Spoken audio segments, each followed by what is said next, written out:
He is on trial for murder, and he will take the stand in his own defense. Let's bring in criminal defense attorney and legal analyst Jonna Spilbor this morning. Joshua Ritter, a criminal defense attorney and former prosecutor. He's also the host of the True Crime Daily Sidebar podcast. To you both, thank you. We're going to keep watching inside the courtroom. As soon as Alex Murdaugh takes the stand, I will jump in and we'll bring that to our viewers at home. Jonna, let me start with you. There was a lot of speculation as to whether or not he would take the stand, he would testify. Are you surprised that he has made this choice to do so?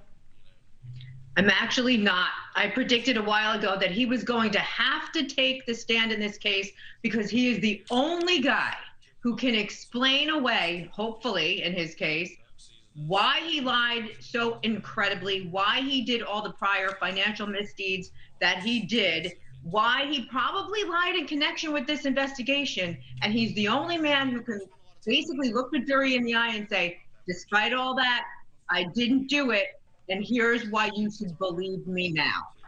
Right. So I guess the question, Joshua, is he a credible witness? The jury has heard some of his closest friends and colleagues say that he lied to us. He was stealing millions of dollars from us. If he takes the stand, how do they believe him? I agree with Jonna.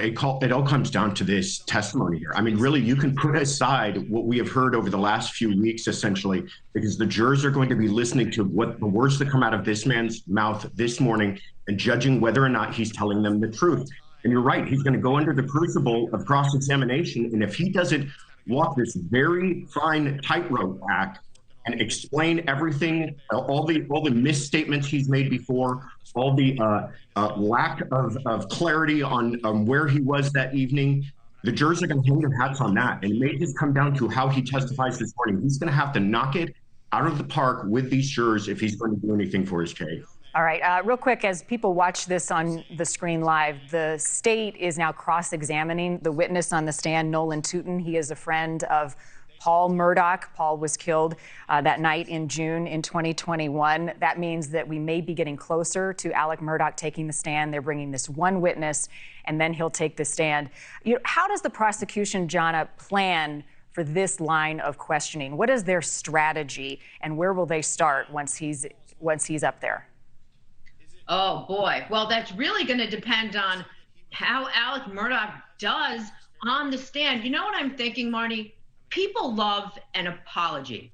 If Alex Murdaugh takes the stand, takes responsibility for all the terrible stuff that came out in the prosecution's case in chief, there won't be a dry eye in the house because half of his family is in there, half of his friends are in there, his remaining son is in there. The jury is going to see that, just like they've seen his real emotion throughout the course of the prosecution's case in chief. I think he will be attacked by the prosecution, and he's going to have to figure out how to get through that. But he needs a whole mea culpa within seconds of taking the stand. And Joshua, if he is asked, is this your voice in the Snapchat video, right? The compelling video where we've had multiple witnesses, close friends of his, say that is his voice. If he's asked that question and says, that's not me, where do you go with questioning after that? That's probably the most important question that he's going to be asked, right? I don't know if he really takes the stand if it was not for that video. If he denies it, he's going to have a really good explanation for who is on that video. I think he admits that that's him. And I think he explains, listen, in the fog of everything that was taking place that night, you asked me where I was and I completely forgot about this. Excuse me if I just had seen the death of my own wife and child and I wasn't able to explain where I was exactly on that evening. But it's going to have to really come across as sincere for those jurors to believe him. Because like I said, this all comes down to this moment here, how he performs. If they believe for a second he's being dishonest, even about a small thing, even about the financial crimes, they might feel that enough is alone for them to not believe anything he's saying, throw it all out. John, I know this is a tough question, but as you look at Alex Murdaugh right now, what is going through his mind? He must have sat in jail last night thinking, do I do this? What's the risk reward in taking the stand? And right now, just minutes away from him doing so, what must be going through his mind as an attorney, but also as the defendant?